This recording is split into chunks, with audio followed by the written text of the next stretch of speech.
Here are the 3 main lessons that I learned after generating over $100 million in sales from Facebook ads.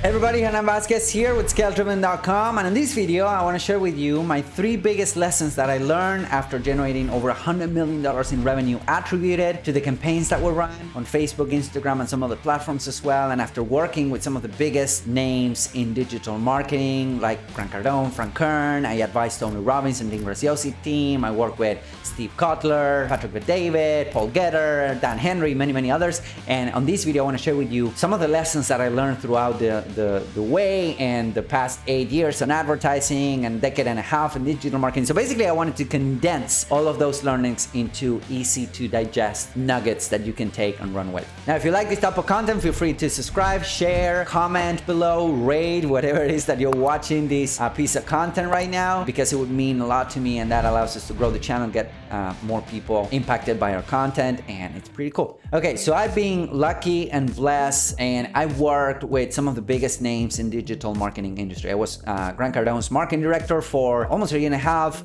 I was Frank Kern's CMO and main marketing guy for 3.5 years. I advised Dean Graziosi, Tony Robbins, and Russell Brunson on Mastermind.com challenge and launch. I worked with Steve Kotler. I worked with Patrick Bet-David. I worked with many big names. Paul Getter, Dan Henry, many others. Here are some of the lessons that I learned after working with these guys and after getting over $100 million in sales attributed to our own campaigns, all right? Attributed to the campaigns that we run. For some of these guys, we generate over $100 million in sales, and with some of the campaigns that we still run for some of our clients at ScaleDriven.com. So the first lesson, and this is especially relevant for right now, because at the time of recording this video, there's a lot of weirdness going on in the world, right?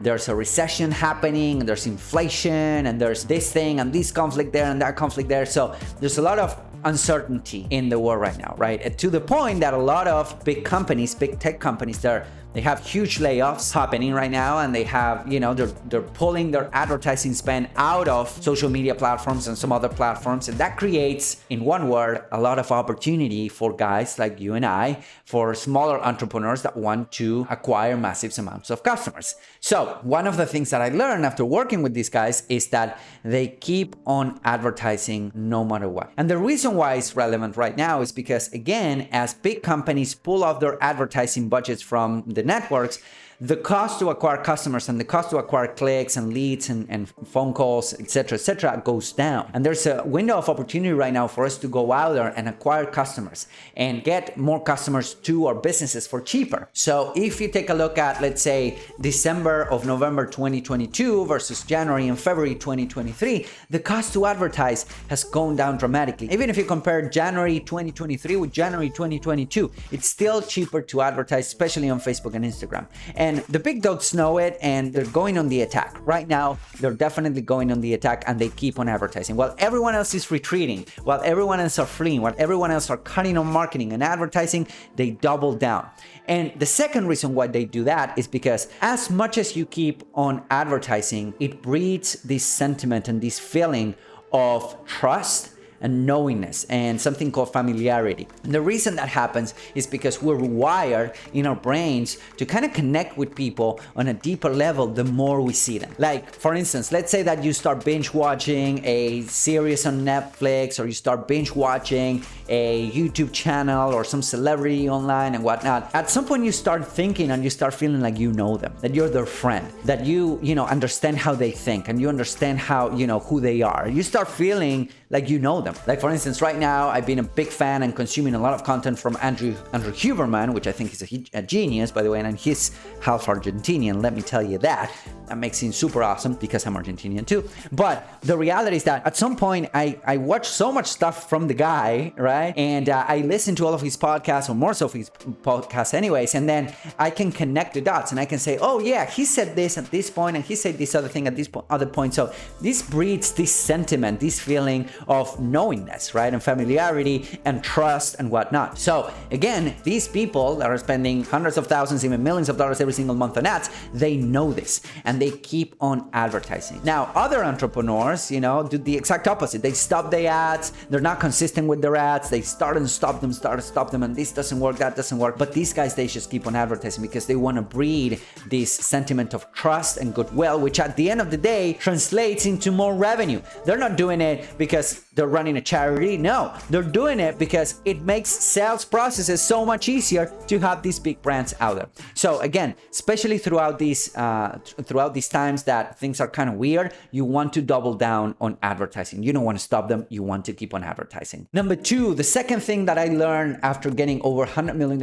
in revenue attributed to a campaigns is that everything is a test, and this kind of eases the burden of a failed campaign. And it happens a lot. Like, we have failed campaigns.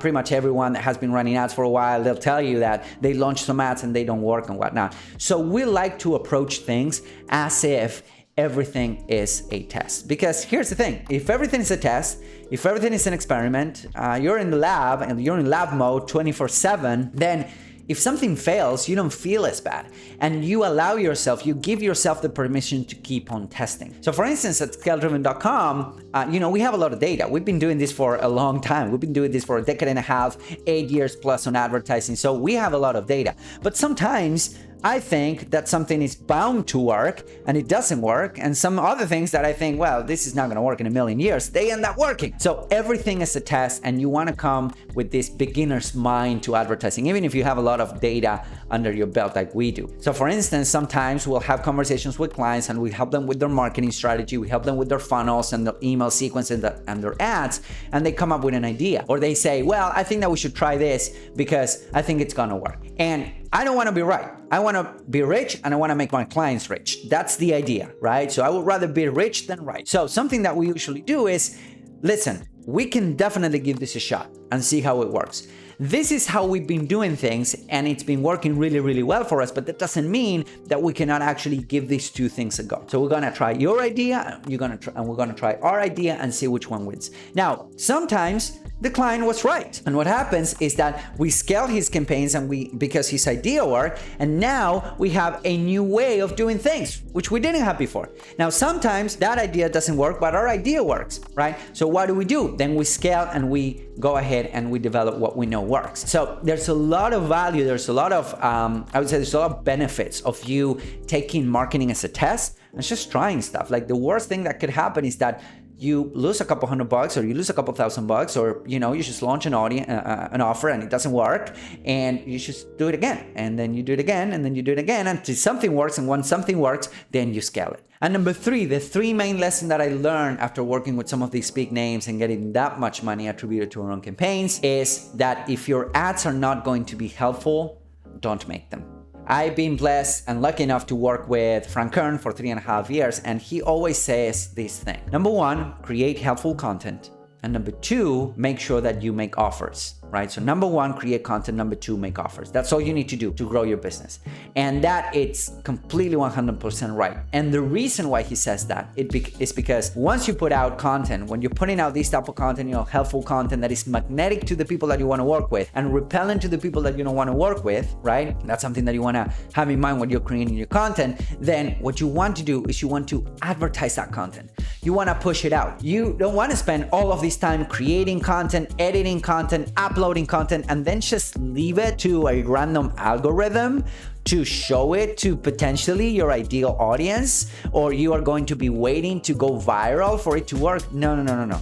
If you want to have a big business and a great business, you want to advertise your content. You want to be deliberate with the content that you're putting out. Number one, the messaging, what you're saying. But number two, you also want to be deliberate who you're showing that content to. And that's when advertising comes to play. Now, that is something that, again, we develop all the time at ScaleDriven.com. We'll help our clients getting their content out there because we know it works. Sales processes are much easier. Customer lifetime value goes through the roof. It takes a lot less for them to close a deal. So it has a lot of benefits, right?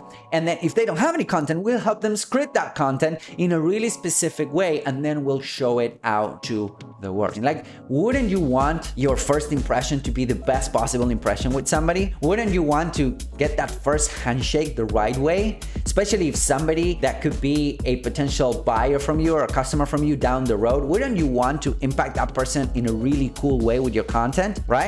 That's what I think. And especially if you're advertising. If you're advertising, your advertising content will get the lion's share of the eyeballs that your company gets. So you want to go out there and advertise this content, and you want to make your ads as helpful as possible, or don't make them at all. There you have it, my 3 main lessons that I learned after spending millions of dollars on advertising and getting over $100 million attributed to our own campaigns from all of these big names.